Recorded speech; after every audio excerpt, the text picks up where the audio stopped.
ناظرین گرامی، دریائے فرات وسط ایشیا کی سب سے بڑی اور قدیم میٹھے پانی کی نہر ہے جو ایک اہم تاریخی نشان ہے، اور یہ بہت سی تہذیبوں کے لیے پانی کا اہم ذریعہ رہا ہے۔ اس کے علاوہ دریائے فرات بہت سے افسانوں اور داستانوں کا موضوع رہا ہے۔ اس کے بارے میں یہ دعوے بھی کیے گئے ہیں کہ اس میں بہت زیادہ سونا موجود ہے، اور یہ دعوے محض اندازوں کی بنیاد پر نہیں کیے گئے بلکہ حدیث پاک سے ہمیں یہ بات پتہ چلتی ہے۔ لرننگ لائبریری میں ایک بار پھر خوش آمدید۔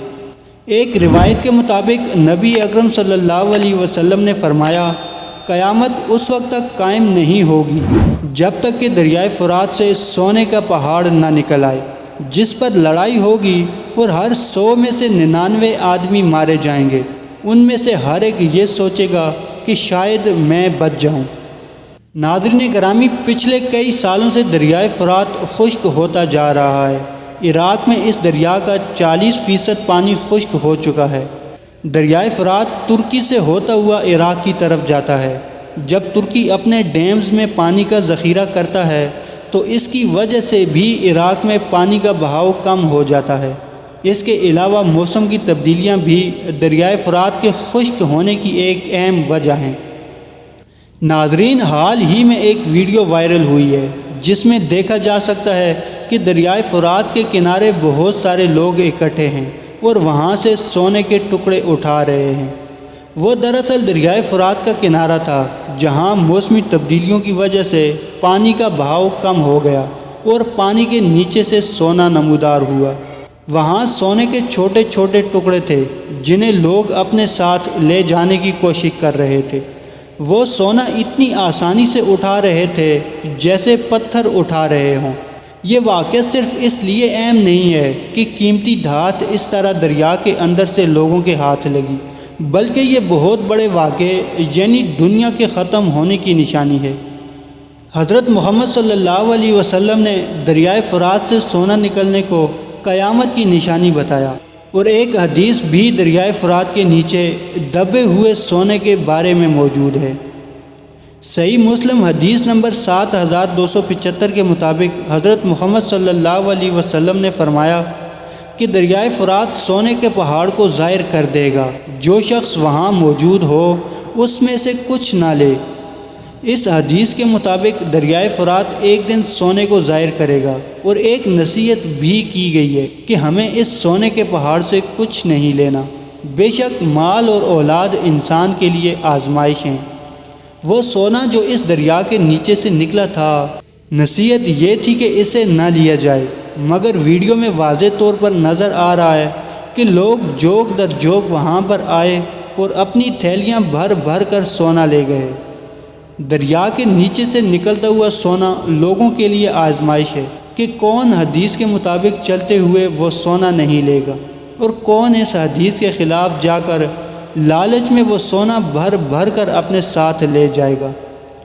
ممکن ہے کہ حدیث میں اس واقعے کی طرف ہی اشارہ ہو، اور یہ بھی ممکن ہے کہ مستقبل میں دریائے فرات مکمل خشک ہو جائے اور وہاں سے مزید سونا ملے۔ بہرحال یہ حقیقت ہے کہ دریائے فرات سے سونا نمودار ہونا قیامت کی نشانیوں میں سے ایک ہے، اور اس کو حاصل کرنے کے لیے بہت لڑائیاں ہوں گی، اور بہتری اسی میں ہوگی کہ اس سے دور رہا جائے۔ صحیح مسلم کی حدیث کے مطابق رسول اللہ صلی اللہ علیہ وسلم نے فرمایا، قیامت اس وقت تک نہیں آئے گی جب تک کہ دریائے فرات سوکھ نہ جائے کہ سونے کا پہاڑ کھول دیا جائے، جس کے لیے لوگ لڑیں گے اور 100 میں سے 99 جنگ میں مر جائیں گے، اور ان میں سے ہر آدمی کہے گا کہ شاید میں ہی زندہ رہوں۔ ناظرین گرامی، اب سوال یہ ہے کہ دریائے فرات کس طرح سونا نکالے گا؟ تو موسمی تبدیلیوں کے باعث ہر دریا خشک ہو رہا ہے، اسی طرح دریائے فرات بھی آہستہ آہستہ خشک ہو رہا ہے۔ درجہ حرارت میں اضافہ اور بارش میں کمی، ان سب تبدیلیوں کی وجہ سے دریائے فرات پہلے کے مقابلے میں کافی حد تک خشک ہو چکا ہے۔ عراقی منسٹری کے مطابق اندیشہ ہے کہ 2040 تک یہ دریا مکمل طور پر خشک ہو جائے گا اور یہاں سے سونے کا پہاڑ یا خزانہ ظاہر ہوگا۔ پھر لوگ اس سونے کی خاطر ایک دوسرے سے لڑیں گے اور ہر 100 میں سے 99 لوگ اس لڑائی میں مارے جائیں گے۔ ہر انسان یہی کہے گا کہ میں بچ جاؤں اور سارے سونے کا مالک بن جاؤں۔ ناظرین گرامی، یہ ایک حقیقت ہے اور ہو کر رہے گا۔ ایسے میں ہمیں حضرت محمد صلی اللہ علیہ وسلم کی نصیحت یاد رکھنی چاہیے کہ اس سونے سے کچھ نہیں لینا۔ اس بات کا علم تو اللہ تعالیٰ کے پاس ہی ہے کہ یہ واقعہ ہو چکا ہے یا مستقبل میں ایسا ہوگا کہ دریائے فرات مزید خشک ہو اور وہاں سے مزید سونا ملے۔ ناظرین گرامی، کچھ لوگوں نے اس حدیث کا مطلب یہ بھی بیان کیا ہے کہ سونے کے پہاڑ سے مراد دریائے فرات کے ارد گرد سے نکلنے والا تیل ہے۔